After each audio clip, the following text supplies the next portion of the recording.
Hey, well, I'm Simon Bridges, CEO of the Auckland Business Chamber, and it's great to be back for another Business Insights webinar. And today, I'm delighted to have with me Harry Dalton, who's going to be talking to us from Academy Agency about some marketing strategy for SMEs, and obviously this incredibly important part, I should say, of success if you're a small or a medium business trying to get ahead and sell your wares, services, and what you do. So, Harry, great to have you with us, and we really look forward to hearing from you. Awesome. Cheers. Yeah, it's a pleasure to be here, and thanks to the Chamber for letting me present this. It's been 10 years developing these things, so yeah, I'm happy to put it together for you. Cool. So I'll give you a bit of a background as to who I am first. My name's Harry Dalton. I'm a Wellington boy who is in love with marketing. Um, when I was 18, I played rugby all through high school, went to St. Pat's Town, and then I played a season in France. And then I had a bit of a surprise and I became a dad at 18. So I quickly enrolled at Victoria University, got a degree, double major there in marketing, international business, and French. So I'm also fluent in French. Fantastic. And now, 12 years later, I'm 30, I'm feeling it. But I'm the founder of Academy Agency, and we quite quickly have started working with some of New Zealand's biggest brands, Barker's Clothing, Two Islands, and a range of SMEs across all industries, which has been really exciting. But basically, what we are is what we call a full stack marketing agency. So essentially, we're like Clemenges or BBDO, but really small. So we do the whole thing from this marketing strategy, the video production, rolling out a campaign, all the social media, the paid ads, online or out of home. We do the full thing. And yeah, so basically over the past 4 years, we've really been perfecting our product and looking at service as a product. So in 2021, we launched just with digital marketing, Facebook ads. You could make a lot of money out of Facebook ads, and you didn't need to be too much of a marketer. It was really gamified. I mean, they just had so much data, right? And there was a lot of scandal around that. But as I went through, I'm sort of got quite a vast network, and people were coming to me saying, "Oh, we want Facebook ads." But when I looked at the business, I was like, "Well, you don't have an e-commerce site, and so if I run Facebook ads, you aren't really going to feel that, and it's not going to move the needle for you." So we started incorporating PR or influencer marketing into our mix, and boom, that was amazing. So we had another avenue of business there, but it meant we could really launch brands a lot higher. Then 2023 rolled around and I really got sick of briefing videographers and people into what we wanted or trying to brief their internal teams and not getting it because it's super, super difficult to create video. So finally started doing that, and then that was a real eye-opener, like this is tricky. So here we are a couple of years after that, and we've got a full stack of services we can provide right from the start: strategy, video, PR, social media. And along the way, we've worked with some really cool brands. Quicksilver, we did a rollout with Kehu Butler. So that was, they did a collaboration between a Māori surfer and Quicksilver, which is, a giant. And so there was a lot of potential for that to go the wrong way, for it to be perceived as stealing Māori designs and things like that. But I did a lot of mahi and calling cultural advisors and a lot of Māori people in fashion and people who had worked at Te Puni Kokiri, and my parents used to work for Te Puni Kokiri. And then it all went really well. It was seen as the perfect collaboration. He led it, and it was amazing. Could have gone the other way. Yeah, and you'll see some other brands there, Otis Oat Milk, and some really cool fashion brands, Clothing and Stolen Girlfriends Club as well. Um, yeah, and just over the last few months, people are really starting to sort of notice what we're doing, and we're kind of disrupting a little bit. We've introduced a commission-based model, which is really based on the 80s style advertising where you take a cut of the media spend. Whereas what we do now is we take a cut of sales, online sales, 5%. And with that, we grow with the brand and the brand grows with us. And as that 5% translates to more dollars, we can do more for that brand. And it's been really cool to onboard small brands, really small generally. But I was sick of making squillions for people and getting left with peanuts. So I sort of had to work out something, you know. And yeah, we've had some videos that are starting to go viral. We're doing these great videos where we just kind of say, if we were the marketing manager for the Blues, this is what we would do. And it turns out most of New Zealand has a real opinion on what a rugby match should look like on the day. Mostly they want cheaper tickets and cheaper food, but we've come up with some creative thing there. So this is just the why as to why us or why we are who we are as an agency. So number one, the problem is people are stuck. Brands are stuck. Sometimes the first 1 or 2 years are amazing if you've got a good product and you're kind of humming, and then it plateaus at 3 to 4 years. Or they're decreasing and you're going, whoa, whoa, whoa, whoa, whoa, we've got to figure something out to kick back up. You may be growing as sales, but the cost per acquisition is growing as well. So you've actually got no net out the bottom. So what's the point, you know? And quite frankly, people just are not sure what to do, why they should do it, when they should do it, or how they achieve growth through marketing. So we come in, and basically the short of it is we transform brands. We don't really just coast. Those are for mugs. We take people from a small niche market and then we're over into a giant majority market. But what I've seen over the years is you have to be ready to do that. You know, I've sort of come in and gone, great, let's go, rip and bust. And then sometimes they're not ready. So the match has to sort of be good from agency to customer, you know, like to go to that, you kind of have to be ready to go there. But the reason we can do this over and over again is because we use Victoria University models, proven and clear. And I've had 10 years testing them because I've been doing this since I was 18 in social media. So it takes out all the guesswork, and I don't worry anymore. You know, I know most of these things are going to work. So this is the kind of cool, exciting part. That's sort of us. But this is the strategy here. So there's a bit going on in this, and I will break it down. But this is my adaptation of it's called the technology adoption life cycle. So tech companies will use this bell curve to communicate how users adopt the technology product. And so we know these terms: innovators, early adopters, early majority, late majority. Now, there's another well-known marketing theory called the Chasm, and that's this thing here. And it's basically at the 3-year mark, brands fall into this chasm because they're only appealing to the innovators and the early adopters. And that's in a niche market, basically. So I'll show you how we take brands from this niche market to the majority market. And I'll just break it down a little bit more. So first 3 years, innovators, early adopters. Let's say you've designed a product. What's an example we could use, Simon? Say rock climbing or something. Rock You know, climbing. yeah, you've come up, Ferg's Rock and Kayak. You've come up with a really awesome shoe, okay? And this helps you with extra special grip. Nobody else has it. So therefore, rock climbers are going to go, wow, I need that product. That product is amazing. So the pro rock climbers are really advanced. Those people there are our innovators, and they're going to buy it really quickly. There's a little false sense of security often here because they'll walk through fire to get this product, right? So your website can be really poor, your brand can be poor, all these things. You know, it's like the shop window is sad, but they'll still come in. So quite often business owners are going, "Well, this is pretty awesome. Like business is easy," but you exhaust that market segment pretty quickly because they're only 2% of the potential market size. And then what happens at sort of year 2 to 3, you get early adopters. So they're not quite the hardcore pros, they're just behind them, but they will also walk through broken glass to buy your products because they really need it. They love rock climbing, and this is going to make them a better rock climber. They were just a little later, that's all.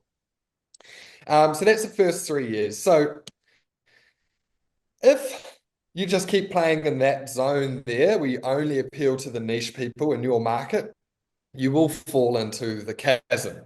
And so if that's basically if you're selling just those rock climbing shoes in the New Zealand market and you don't look broader, you've got to you've got to keep innovating in products or in markets. So if you were doing rock climbing shoes, you would go, okay, I still only want to do rock climbing shoes. Therefore, I need to go to another market, say Australia or the US, Colorado, where there's rocks, big rock climbing community. Um, but yeah, so basically the 3 to 5 year, this is when people come to us. It's really funny. I've said to potential clients, I say, oh, okay, so how old are you? How old's the brand? They're like, oh, 3 or 4 years old. I was like, okay. I said, did it sort of taper off at 3 years? And they're like, yeah. And I said, oh, and then I was like, and now 4 years, is it sort of decreasing? They're like, yeah, how did you know that? Because it is really, really, really common, especially in New Zealand, where like if we have a niche product, the population size is only 5 million. So it's actually tiny, tiny.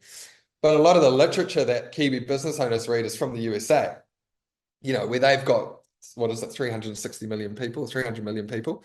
So therefore, the theory doesn't actually work. Like for a Kiwi business to really survive, you can't remain niche. You have to start appealing to the majority market. So what we do and what brands can do themselves is you bridge over, you get over that chasm and you go to the majority market. There's two things that you need to do here to do this. One is either product development. So this is called the Ansoff matrix. So it's an existing market. So say we're staying in New Zealand, but we want to create a new product. Okay, so let's take the rock climbing. They did the shoes. Maybe we're going to come up with a new product that's a little bit more broad and potentially it's a chalk bag, like a really amazing chalk bag. Awesome. Okay, so that means we're going to go out to people who are maybe a little less hardcore, or we give our hardcores another product to buy. So we're going to get a second purchase from existing customers. Or the other thing here is market development. So you keep your same products, but you go and take them somewhere else. What you can see here, though, is as you go down to this bottom row, risk does increase. If you're going to go take your products to Australia, really high risk of, it's highly expensive. You need boots on the ground, you need distribution, you need someone to be making sales with retailers. There's all sorts there. So the safest, cheapest way to do it is stay in New Zealand, stay in your existing market, but develop a new product. Okay. And what we do with that product to get to that majority market is you just make it a little less hardcore, So as you come down from that, you then open a much wider potential market size. So I'll just go back to that. We're getting through here. So that's how you get to the majority market. But then this is the sort of add-on that I've added. It's like, okay, but they think, oh no, but I'm going to be selling t-shirts or something. What we say is no. All you're doing is you're just recruiting people through through the majority market. It's like a gateway product, a gateway drug, a gateway product. We get them in here. Then what we do is we graduate them up to our more premium luxe products. But that takes couple of years, say you discovered a brand and you got on because they had a cap. Okay, it's a rock climbing brand and you just bought the cap because look, you're not hardcore but you want to affiliate. Okay, and then as we nurture you, we get you more into it with community and cool extreme videos and events and things like that. That's when you start to get the chalk bag or the climbing shoes and these other things. So it is an ecosystem, right? And then the other thing here is that you need to keep your hardcore people interested as well, right? So you always need to be creating new innovative products. And I heard a guy from Google the other day talk about it, and I think they run something called the 70-20-10. So there's 10% there where it's just crazy innovation, right? And that keeps your innovators and early adopters interested. Because otherwise, if you don't keep doing the most innovative technological products, they'll go to Patagonia or they'll go to the next one because um, you aren't feeding that beast that they want. That's always this sort of new thing. This will improve my climbing or things like that. So that's how it works. You recruit them in and then you grow them up. And so that means that all your products are going to be sort of going to everyone, but at a different time frame. And so for anyone watching now, this is a good one to screenshot.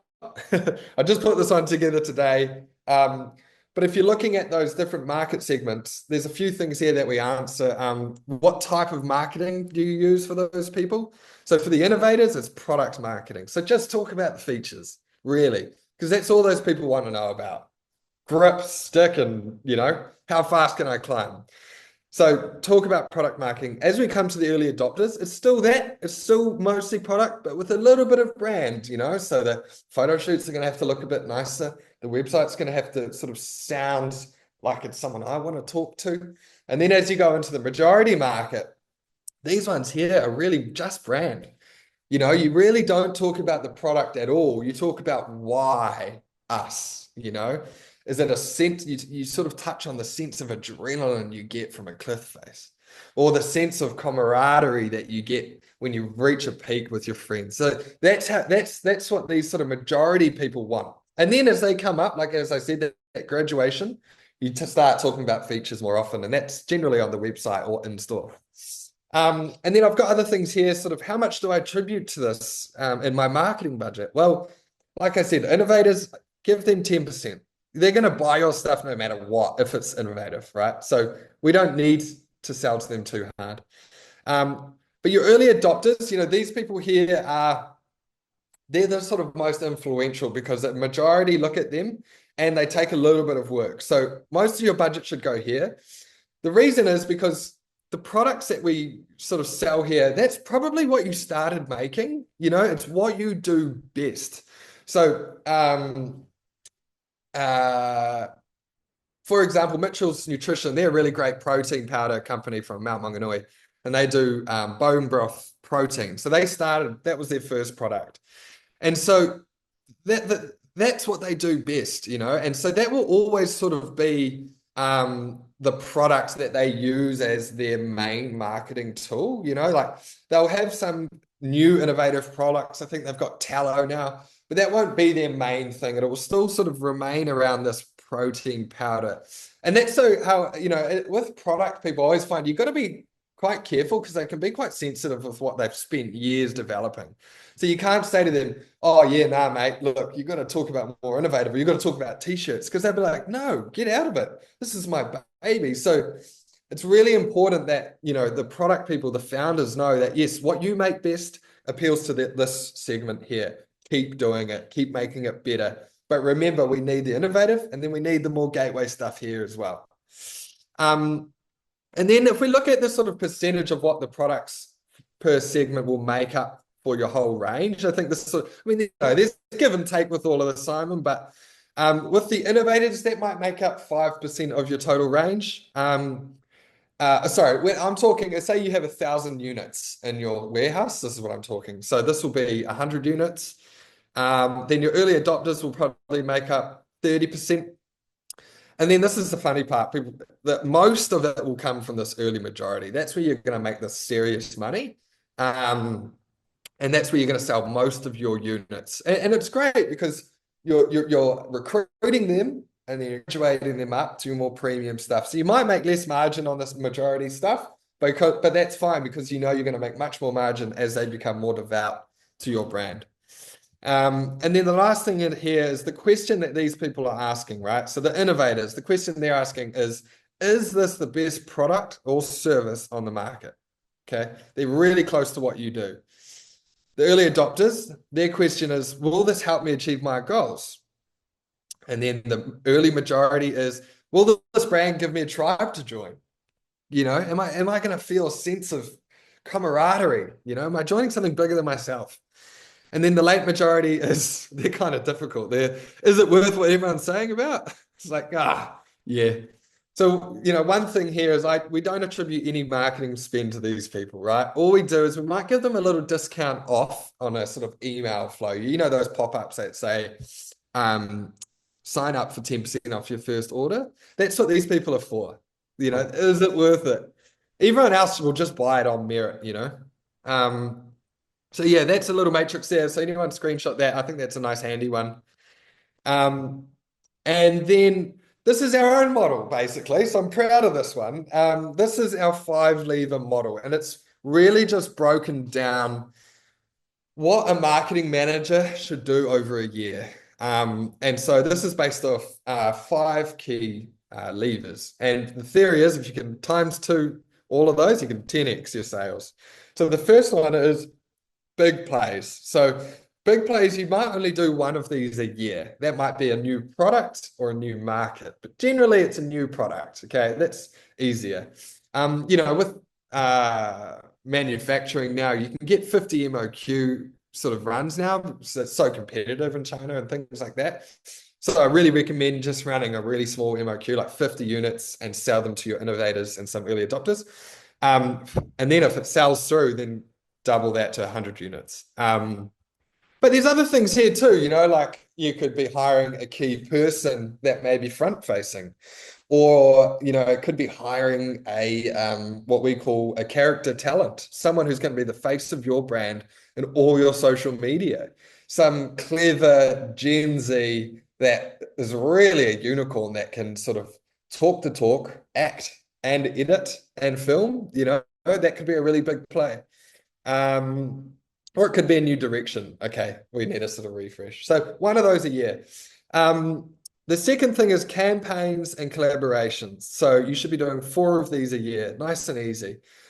The way we've sort of done the formula is you do a campaign. It could be a brand campaign, talking about, why, what's the emotion, why affiliate with us, what's the feeling that people get. So something around that. It's generally a video campaign. Then you just go flick over to a collaboration. So finding a brand that is an ally, but not competitive, right? So a dream one I want to do is our client Stolen Girlfriends Club with Harley Davidson, right? So Stolen Girlfriend style leather jackets and sort of that sort of punk style jewelry. And I really want them to do something with Harley Davidson. They're not competitors, but sure as hell have the same customer market or the same look and feel. So that would be a full campaign. That would be a full products collaboration. Then you go back to a brand campaign. If you're someone who likes to do some charity things or something like that, that could be your brand campaign too. If that's really important to a lot of people that give back. And so if you don't tell people, they'll never know. So it's really worth capturing it, videoing it, and then putting it out to the world. And then the other sort of campaign or collaboration can be, you don't actually have to create a product. You can just hang out. You can create a short video. Is another way to get there as well. Now, third lever, content and social. So, I mean, everyone's got a different opinion on this, but basically it has to be majority video now of what you're posting, and 3 to 4 posts a week is really what you need. And it's tough. It is really tough, and it's going to take 5 years until there's a sort of mass adoption and ability to be able to do this. So right now, it's quite, the content creators are really hot property, and people are paying top dollar for them. And yeah, there's some training out there, and that's sort of something we're looking at doing is an in-house academy. But for the meantime, we're just doing this. And then we get to the fourth one, and this is paid ads. So as you'll see at the bottom here, we're only just starting to talk about product. So the whole way through those first 3 pillars, it's brand. And the reason we do this, and it's called a 70-30 split. Nike do this. The biggest, best brands in the world spend 70% of their marketing budget on brand and 30% on product or performance, depending on how you want to call it. And now the reason that works is because if you run that model, your performance marketing yields a 3 to 4 times higher return. And I've done this so many times, so many brands. And so I can confidently say that. And so basically, if you do it the other way around, you lead with ads, you're paying 4 times the price to recruit that person. And and your ROI is 4 times lower. So it feels unusual because, a lot of people like to lean into meta ads, basically. It's where everyone spends all their money because you can see the data and you go, no, no, no, I want to lead in that.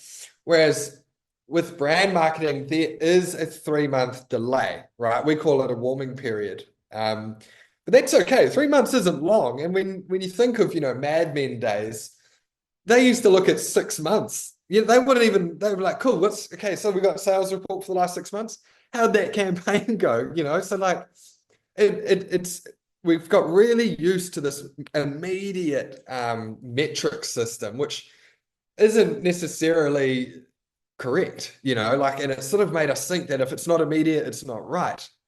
So what we say to clients is, like, there is a 3-month warming period if you're good. If you're not that good, it's 6 months to a year. But working with an agency or someone pretty good like us, you can kind of start to turn it around in 3 months, and you start to see a step change in your paid ads. And then the last one here is website and flows. So our rule of thumb is we don't talk about the product basically until the website. Now, we worked with a great SaaS company. It is Australian based, but it's run by Kiwis, called Aglow. And so for the first year, we actually couldn't get access to any good product, screenshots of the app. So I was like, okay, well, we're gonna have to do something else. So what we did is targeted our potential markets, attitude, and what the product is it's membership systems for hairdressers and beauty skin clinics. And so, I mean, from the few I've talked to, I've worked for Timely for a few years, so I know that market really well. I've talked to them face to face. I knew that they were all actually really competitive, but in a small zone. They don't want to take over the world. They don't want to take over the city. They want to take over their town. And they want to be known for the best eyebrows in Tito or Timaru or that small town, Kitty. And so what we did was we just took a photo of a business owner in these small towns, and we said, she made this much money from our product. And it went nuts. And so and we never showed the product once. And so we gained them something like 1,000 leads, 350 turned into actual customers. There's a 35% conversion rate. And then at the end of that year, that led to their Series A round of investment, which is really cool. And we never showed the product once in our ads. So we proved it again, which is really cool. But this one here is our beautiful case study. So Clothing are a wonderful brand from New Zealand that we started working with in 2020. And so we took them to 10 million from 200K in 3 years. Now, what we did was we worked on the paid ads and the website flows, and they are amazing at the campaigns, the collabs, and the socials. So when we came together, it was amazing. And they're a fantastic team to work with.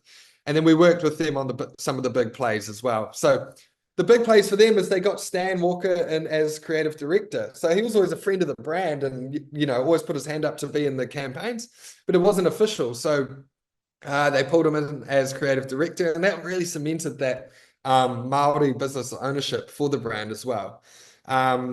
And then campaigns, I mean, they did collaborations with Pizza Hut, Kaikara France, 660, Stan, small music groups in Australia start growing that market. I mean, and NRL players, hot ones. And they did pop-ups and events regularly. And so they took care of all of that. We can't take any credit for that. They're amazing. But what we did do is we came up with their slogan, and I said, look, let's work out your brand values. And so I said, oh, how about confidence, comfort, and community? And Joe Webb, the founder, goes, brilliant. Let's chuck it on a hoodie, And so now you see it everywhere, and they totally live their values. They actually put it on everything. And I thought that was so amazing. And a lot of brands could learn from that. They kind of think like, oh, no, we don't want them to know our values. It's like, nah, just make it obvious. Don't hide your real value through smoke and mirrors. Just tell people. You can, these brands are doing these pretty much small, like short films now to tell their brand values. Do that, do it on a small budget. But what did really well was they had a high volume of video content. They hired videographers a couple of years ago. It's full time, and most brands still aren't doing that. But that should be a regular role now, just as much as you need an accountant. Um, and then paid ads. So we really use a nice mixture of what you call push and pull. So we would pull people into the brand with cool brand videos showing what it's like to be affiliated, to be a part of the community. And then we would push once people have sort of engaged with us, hey, this is some of our products. Check them out on our website.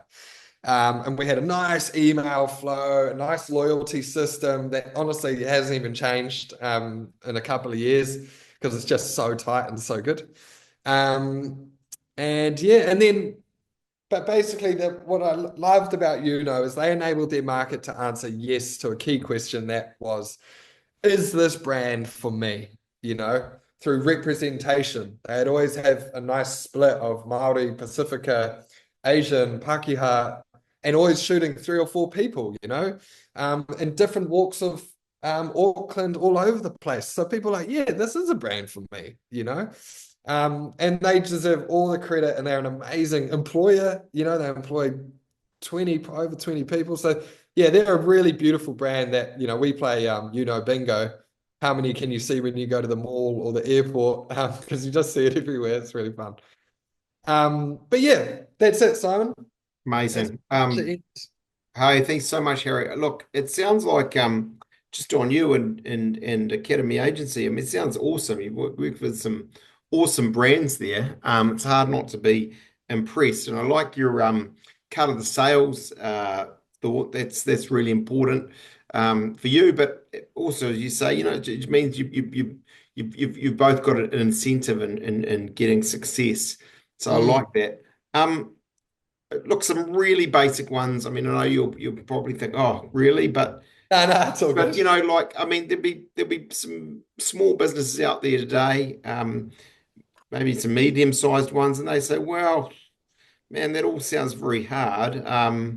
Or maybe they actually say, oh, no, it sounds easy. Yeah, we'll just get it on someone, and they'll just do our socials for us, and they'll spend some money on Meta, as you say, and it'll be sweet. Um, Mm. why shouldn't they do it themselves? Why should they commit to a bigger, bolder plan with the likes of, yourselves or Mm.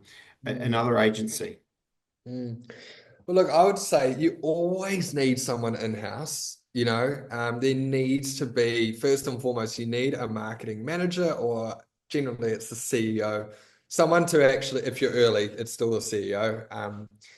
But you do need someone on your side, and that would be my first thing. And you can start small, like start with someone 1 day a week and try to build them up. I would probably get someone in 1 day a week, get Gen Z. Oh my God, they are Yeah.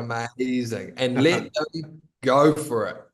I see a lot of people, the business owners are sort of Gen X or 40s, 50s boomers as well. And they love it. We'll hire this Gen Z, but then they don't let them do anything. So you really got to let them go, because we don't. I'm a millennial, right? And I know I'll never be fluent in Gen Z. I know I'll never. So I just sort of let it go. And how do Um, you work with them? How do you as an agency work with that person in-house to get the best out of it? How does that work? so we have that 5 levers model. That fills out into a 12-month plan. Right. Which is nice and simple. And then basically we work with their marketing manager to implement it. So we have a monthly meeting where we go through a full report, and we'll help them with all of that stuff. And then like a fortnightly, depending on how big this client is. And so we just help upskill them basically, you know. But what we'll manage generally content creation. So not really for the SMEs, because it's just too hard. I don't make any money off it, but we'll help them do it. We have a monthly email I send out. It's on our website. If anyone wants to go to our website, academyagency.co.nz, and then go to blog in the footer. It's called Optics. And I save posts on Instagram that I think would be quite relevant. And it sort of gives people ideas of video that they could make. Also low budget, like a really cool one now is, for example, you have your camera on a tripod, you're on the street. On the other side of the street is a bus stop. And you've got someone who walks into the bus stop, they sit down, they look left or right, and they walk out. And your brand comes up, or something like that. Like that's one shot, really simple. So we like to just sort of inspire and show our customers and our community, anyone who can sign up on that blog page, um, how to make it. But yeah, you're right, though. Like, I mean, we're called Academy Agency, but we aren't a teaching academy, but we're actually in the works of creating, developing that because I can see a need for it. And what it will be is sort of like downloadable PDFs of how to do all of these different things. And we're calling it in-house. So here's a little soft launch. Fantastic. Yeah, I mean, Yeah. because it does, you know, some of the businesses I've been involved in, on some of this work, maybe it's an export business, you want to get offshore. Um, it can be quite intimidating because it's like, well, you go and see some big whiz bang marketing agency based in Asia or something, and it starts with X million per annum, right? And that's just Yeah. more than you've even. I suppose the Mm, question is, what would you say about budget? mm. Can you start smaller than that and still get something out of Yeah. it? Or, Yeah. yeah, Yeah. Look, I'll show you something on our website, and this isn't just continuous plugs, by the way. that's all good. This is a cool thing that I developed just for this question. So if you go to our website here, we have a budget calculator, and this is what should your marketing budget be based off what you earn and what you want to do, and then also how you should split it between paid ads and organic. And organic is video and social media. So say let's say a brand made $250,000, right? So one, two, three. You put in your sales over the last 12 months.